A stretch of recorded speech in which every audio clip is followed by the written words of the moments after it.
అన్నీ అనుకున్నట్టుగా జరగవు రాజకీయాల్లో.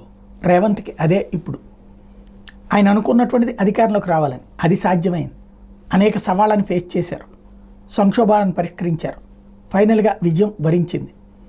3వ స్థానంలో డిపాజిట్లు రానటువంటి స్టేజ్ నుంచి ఏకంగా అధికారంలోకి వచ్చింది. కానీ అది మున్నాళ్ల ముచ్చటైంది. పార్లమెంట్ ఎన్నికలకు వచ్చేటప్పటికి పోటీ అయ్యింది. 3 నుంచి 8కి తేవడం విజయం అనుకున్నారు ఆయన. 14 వస్తాయి అనుకుంటే 8కి ఆగిపోవడం ఏంటి అనుకున్నది అధిష్టానం. దాన్ని ఎగతోసే వాళ్ళు ఎక్కువయ్యారు. తన మీద అసంతృప్తి ఉన్నవాళ్ళు అధిష్టానాన్ని అప్రోచ్ అవ్వడం ప్రారంభించారు. అదే సందర్భంలో అధిష్టానం తన గ్రిప్ పెంచుకోవడం ప్రారంభించింది. ఫలితం రేవంత్ కొన్ని ఒప్పుకోక తప్పని పరిస్థితులు. అందులో భాగంగా ఎమ్మెల్యేలని చేర్చుకోవడం ఒక ఎత్తు అయితే, మరొక వైపున అదే సందర్భంలో కీలకమైనటువంటి అడుగులు వేస్తూ ఉండటం అన్నటువంటి ఏదైతే మంత్రివర్గ